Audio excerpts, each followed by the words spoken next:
Hello everyone and welcome to the Smashi Business Show. Today is Thursday, October 23, 2025 and I'm Abdul Majid Awan. And I am Samir Rahman and we've got some exciting stories to discuss today. And before we go to the stories, yesterday was one of the biggest events that I've seen in the past year in this whole 2025 where I saw so many people. I think we should discuss that before we move on, and it was called Reuters Next Gulf Edition. It was first time, no? Yeah, that was the first time ever in Gulf, and it was happening in Abu Dhabi, in St. Regis. And our team was there, two of our people from Abu Dhabi were there because the event happened in partnership with Abu Dhabi Department of Economic Development, in short for ADDED. And a lot of people were there, a lot of interviews there. It has a very nice format of interviews. It's like you're reading Reuters, but you're reading a Middle East section on Reuters. Oh, so only that part. Yeah. So it was panels, it was one-on-one fireside chats, it was editorial interviews, it was sponsored interviews by ADDED, it was sponsored interviews by other parties. So it was a very nice event. Yesterday, me and Rich discussed it before it started that these are a very big norm, and Reuters Next is globally very big. Happening in the Gulf for the very first time was a big achievement. True. But the main story is what Mr. Al-Abbar yesterday said. And Mr. Al-Abbar said very, very interesting. The last time I heard someone speak so candidly was Elon Musk at Doha Economic Forum. Rich was in the room. He was telling me yesterday, 20-minute session went on for 45 minutes. Elon kept on speaking? Yeah. Wow. Bloomberg journalist Mishal Hussain was interviewing him, and we did a clip of it.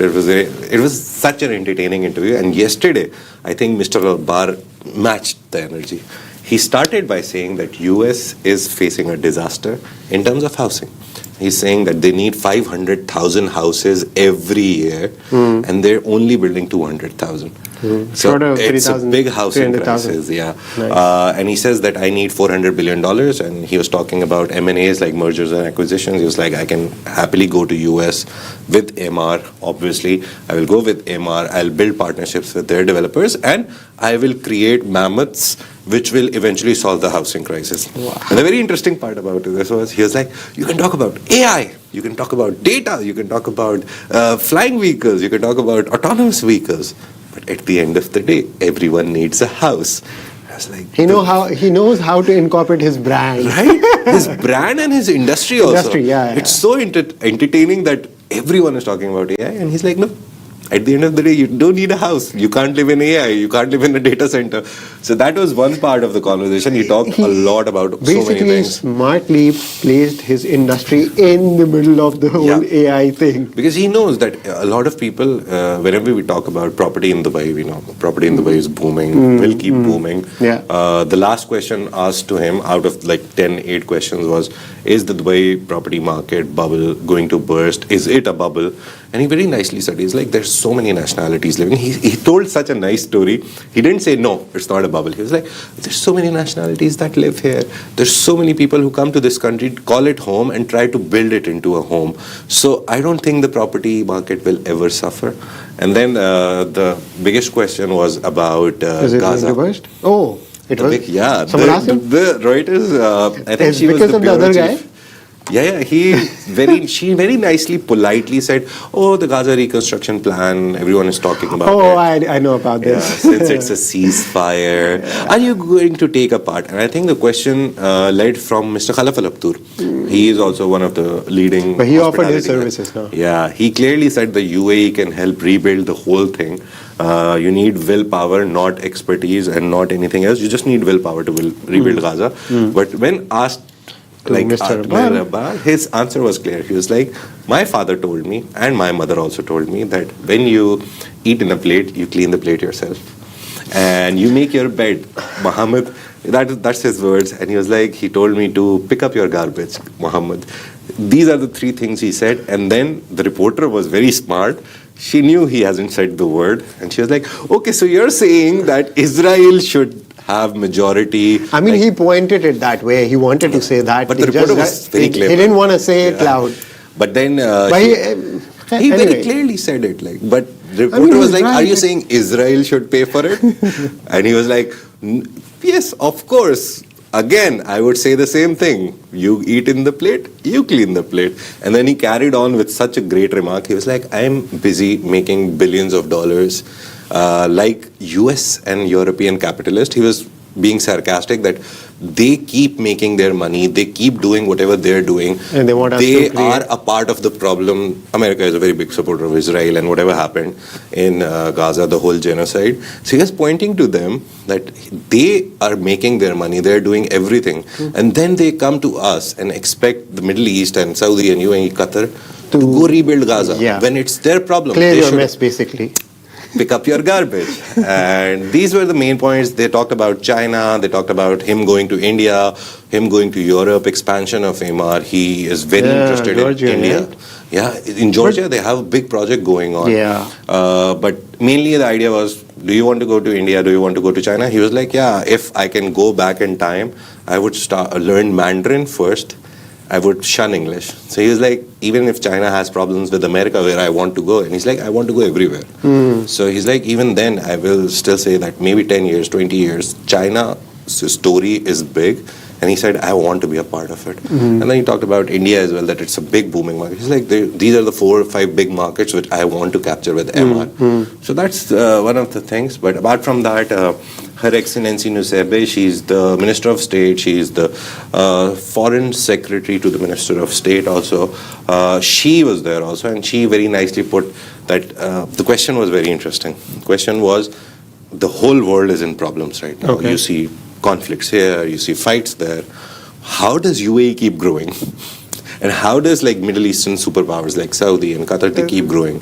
This was asked from her. Yeah. Okay. And it was a very nice question, and she answered it so perfectly. She was like, 30% of the population in UAE, in my country, she started with that my country is under 25. So we have so much youth with so much potential, and we are basing our whole economy on them. We want them to prosper.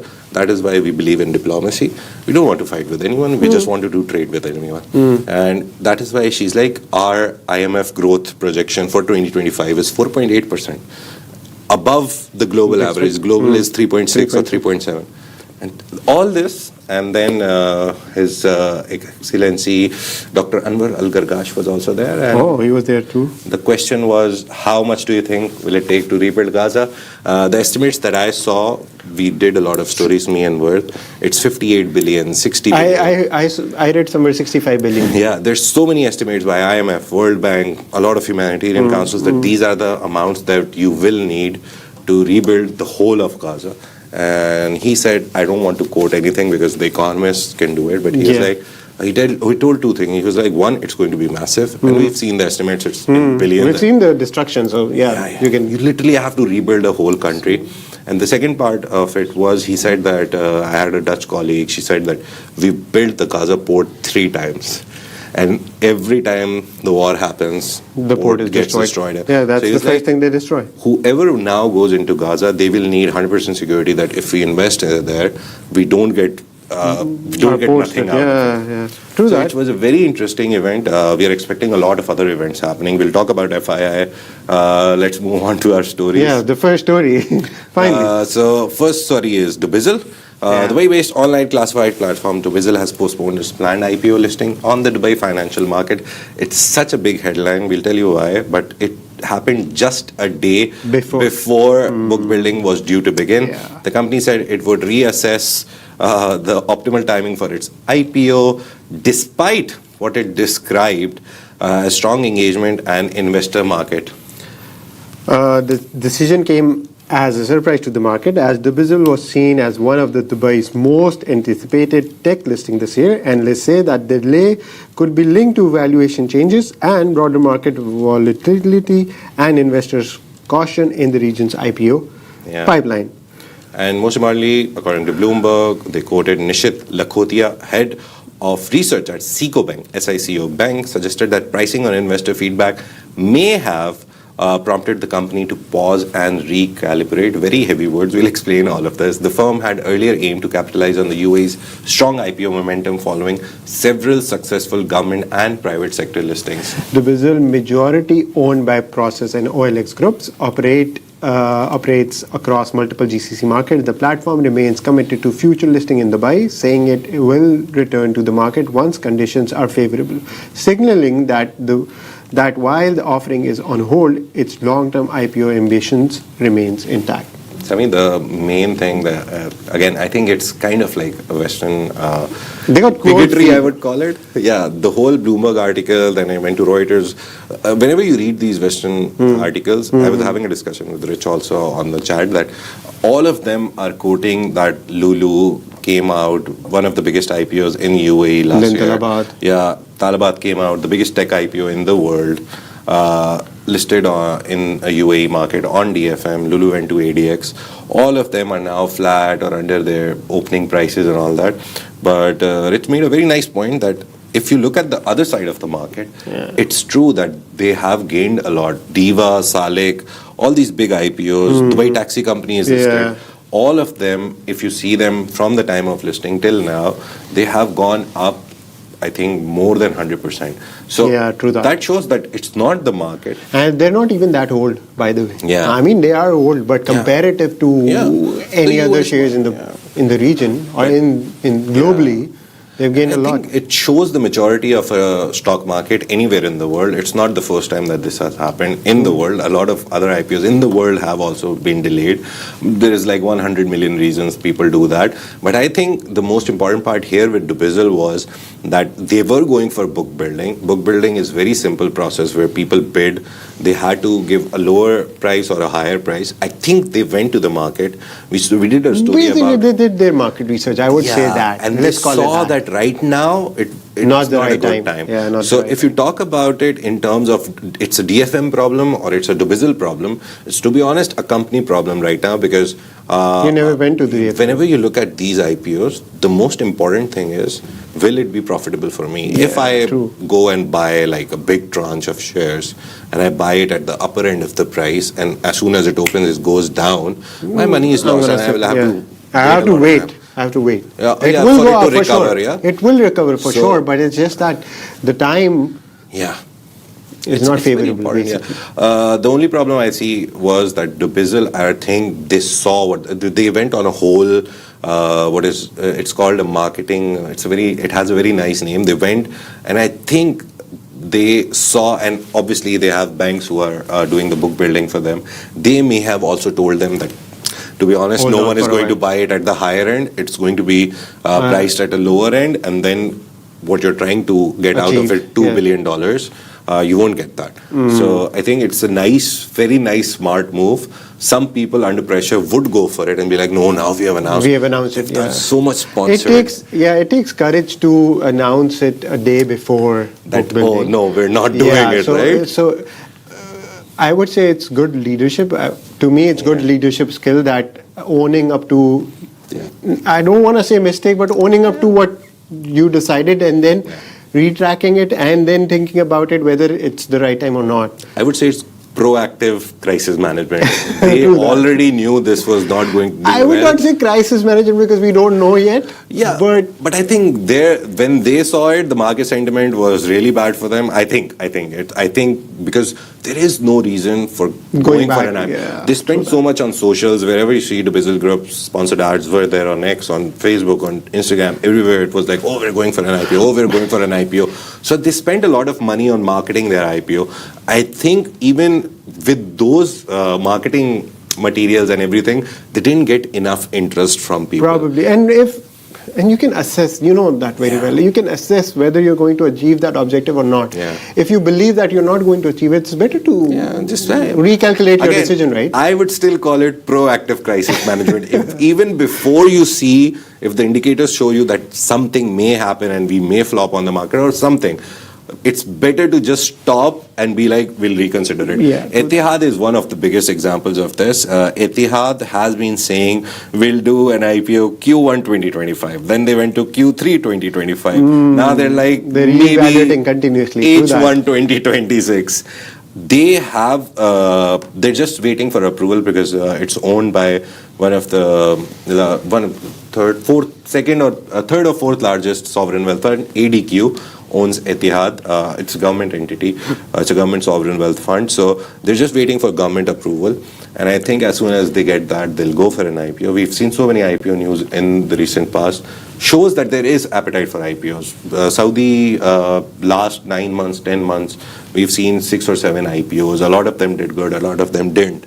So the main point here is the markets are not bad. Some people will call it that, oh, it's a Dawal problem. It's not a good market. It's not a mature market. Nothing goes good there. Maybe it's a problem with DFM or ADX or maybe EGX, the Egyptian market. Well, or it's the actually Qatar a market. company's problem, I would It's say. a problem with company that the investors are becoming smarter. Yeah. They don't want to bet on a losing horse. They want to see a winning horse. And it's not about betting on a losing horse. It's do they want to take that risk or not? Yeah. It's not about betting on a winning horse or a losing horse, because you don't know that. Before the race, you don't know which horse is winning or which horse is not.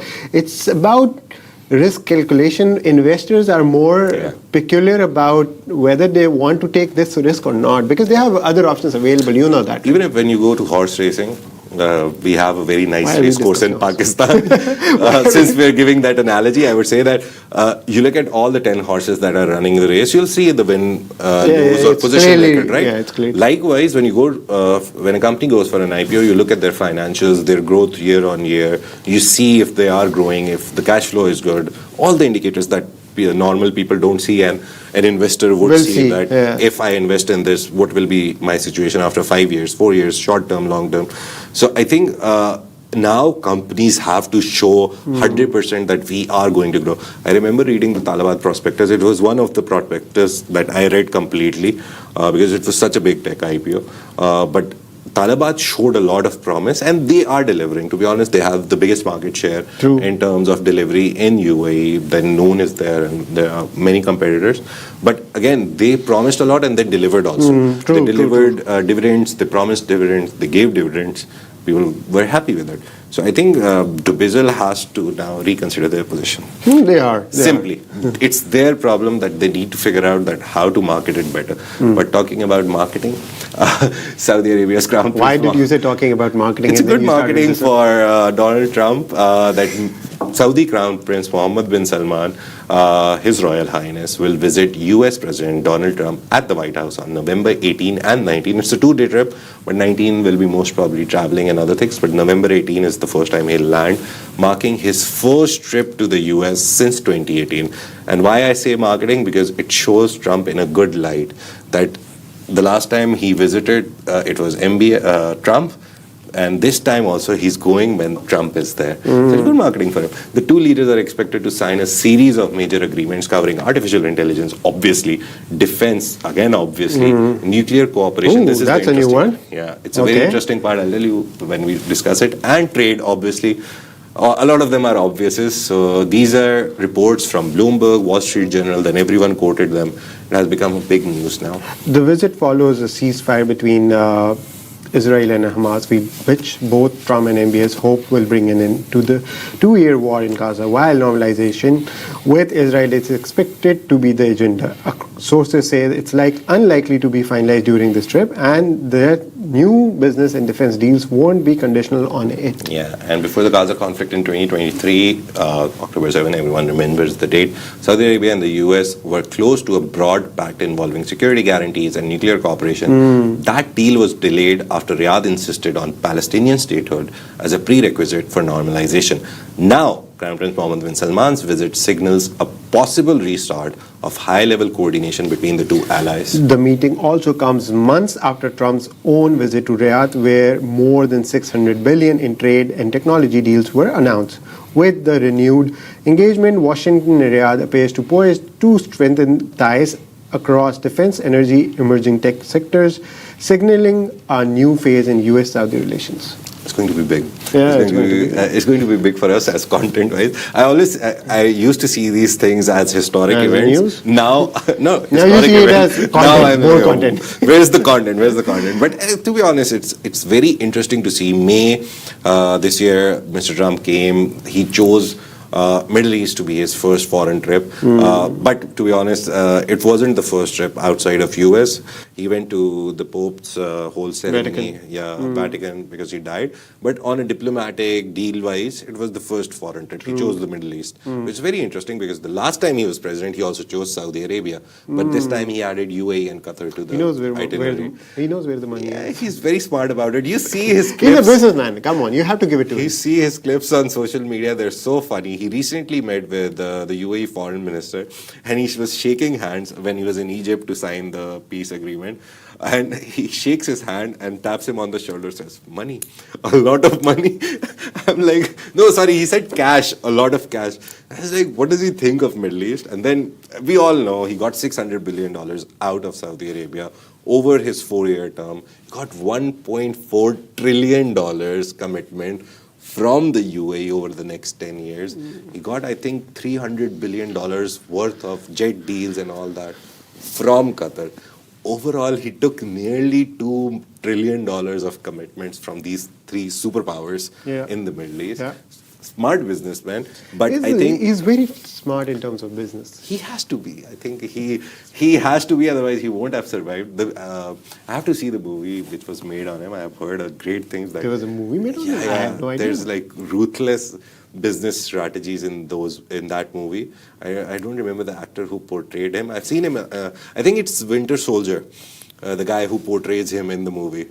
What's the name of Winter Soldier? I think he portrayed him, the whole golden hair and the bangs kind of. For the movie. But very importantly, he's a great businessman. But coming back to Saudi Arabia, it's a very big marketing. To be honest, it's a push for Mr. Trump. It's not even that Saudi Crown Prince is going there and something great will come out of it. We already have $600 billion of deals. We've seen it happen through Humane. Iran is a part of it, and they say that Iran is using it to make missiles and nuclear weapons. But they say we use it for civilian purposes. And that is exactly what Saudi Arabia wants to do. They want to use nuclear energy for civilian purposes, for energy purposes. I was telling Sami that France depends like 50 to 60% on nuclear energy for all their energy needs. It's a big thing that you can use for a lot of things, not only to make weapons. But that will be on the agenda. Recently, I think at the start of the year, we saw the US envoy for something. He came to Saudi Arabia for an event, and he very clearly said that we have signed an initial discussion agreement that we will talk about this. Okay. So most probably when Crown Prince Mohammed bin Salman goes to US, it is going to be one of the biggest announcements that US will help Saudi Arabia enrich uranium and use it for civilian purposes, for energy needs, for light, gas, mainly energy Not of gas. everything. Electricity, basically. As a replacement for oil and gas, yeah. which they primarily use right now to create energy. So yeah, that's going to be on the agenda. But talking about Saudi Arabia, on Monday, our founder and CEO, Rich, is going to one of the events, that is FII, which is Future Investment Initiative. It's a company under Richard Attias and Associates. And the event is FII conference. It's complicated to understand the whole structure, but mainly you need to know one person who started this whole idea. His name is Richard Attias and Associates. And he gives the whole, he dedicates the whole idea to Crown Prince Mohammed Salman also. He says it was his idea, I was just doing the stuff. So the company behind Saudi Arabia's flagship Future Investment Initiative conference, which is also called the Davos in the Desert. Davos is the place where World Economic Forum happens, and this is considered the second biggest event in the world after that. Plans to go public in Riyadh next year. So the founder, Richard Attias, confirmed that the firm is in IPO readiness mode, saying it will happen in 2026. Definitely. Okay. While noting that valuation details will be clearer by year-end. And he told this to Semaphore exclusively. The company is majority owned by PIPEF, Public Investment Fund, through its venture arm, Senable, and operates across Beijing, Dakar, Dubai, New York, and Paris. Since launching FII in 2017, it has hosted global leaders and investors in Riyadh every October, expanding the brand to Brazil, Europe, and the US. Yeah, and beyond major summits, the firm also organizes cultural and sporting events, including the Africa Cup of Nations opening and the COP21 Mayor Summit in Paris. It reportedly earns around $90 million annually. That's right. Just for events driven by corporate partnerships and FII memberships. Investment bank Evercore has been hired to advise on the IPO part of PIF, PIF's board pushed to list portfolio companies and recycle capital into new ventures. The move underscores Saudi Arabia's ambition to diversify its economy and elevate Riyadh's status as a global financial hub. Yeah, the main idea of the story is that it's a big event. It's turned into a big event. The 9th edition is happening this year. We'll have a Saudi team there as well. But the good thing is FII streams all the talks, like Reuters Next, like the Bloomberg event, online. So you can watch it from your home as well, on their YouTube, anywhere where they're streaming. They stream it on their social media also. But it's a very nice event. Last year we had TikTok CEO there. What's his name? Something. The guy who was being questioned in US, like, oh, are you Chinese? He was like, no, I'm Singaporean. And they're like, no, but you have a Chinese passport. And he was like, no, I don't have a Chinese passport. I'm Singaporean. I have a Singaporean passport. So those people, all the BlackRock CEO is there. Larry Fink is there. Suzy Chu. Any name that you can think of in the ultra high net worth individuals or the people who we think have power, everyone is there. And last year, me and Worth were having this weird conversation. It's weird because we tried to do it, but it was difficult. World Economic Forum hosts country pavilions as well. So UAE represented, Saudi Arabia is represented, everyone is represented there. But we were trying to find out if FII will have better speakers or bigger names, or World Economic Forum. We couldn't do that analysis, but if we find the time and the energy to do it, we'll do it this year, just to see which event has more importance. But World Economic Forum, obviously. It would be great if you could create a comparison. Yeah, right? This guy didn't come here, but this guy came to here. Davos in the desert, right? But it's a very interesting event. You should keep an eye out for it. We will cover it extensively on our socials, in our newsletter. We'll give you day-by-day updates, who said what. We did that for Reuters Next. It's in our newsletter today. If you want to know what happened there, we generally try to focus on the UAE leaders. So we did focus on, there was a very surprising appearance in that event. Renuka Jagtiani, she's the chairwoman of Landmark Group. It's one of the biggest groups in UAE. She's the wife of Mickey Jagtiani, who started the Landmark Group. He died. So Renuka took over and she's built this huge mammoth of empire, a company. Yeah. But the most important part was she was there and she very rarely makes appearances. I've never seen Renuka Jagtiani being invited to speak. But I listened to her. She talked only twice, I think for 40 seconds and then maybe a minute. But the insights that she gave into shopping habits of the MENA region, because they operate throughout the MENA region, she was like, the newer generation, which is our target audience, they are not only, she was like, before this generation, the millennials, our generation, they were the cheapest people in the world. They were like, they only looked at value. That, oh, I pay 30 dirhams for this shirt and I won't pay a penny above. And it should last for a year. And it should last for a year. And she said this newer generation is the same. They also do that, but they have a very nice habit of investing in quality also now. So if they see something which they have to use and they're buying it for 150 dirhams, they will buy it, but on the basis of quality. If the quality is good enough. So they'll go for brands, they go for quality. But on the other hand, their shopping habits also include what we millennials have, that sometimes they buy things and they look at only the price value. So she's like, it's a very nice mixture of both. So the trends that we have to follow in all our brands under Landmark Group, it's very scientific. So she explained that. It was a nice talk. Just go to YouTube, write Reuters Next Gulf, and you'll get the whole 9 hours. I listened to it on 2x speed. If you want to. So if you just want to skip, you can skip. It's going to be always there. It was a very nice event. You can know a lot about geopolitics. Africa was represented by one of the ministers from Nigeria, I think. And he said a lot of nice things about how Africa is going to be the next superpower. We'll someday explain or do a story on it, that why he is right. 30% in just to give you a hint before we leave, 30% of the population in UAE is under 25. 60% of population in Africa right now is under 30. They have a whole human capital ready to do stuff, and they are understanding their own powers. They have the best chemicals in the world, the most rarest earth metals, all that in the world. And their political leadership is also becoming very active in terms of like, we want to do something. So we'll see the rise of Africa soon enough. But yeah. And that's a wrap for today. Thank you for tuning into Smashi Business Show. Make sure to follow us across all social media channels at Smashi Business and stay ahead with our daily newsletter. You'll find the subscription link in the description below. This has been a Smashi Business Show, Smashi Business production, part of the Augustus Media Podcast Network. A big shout out to our more than 2 million monthly listeners across all our platforms.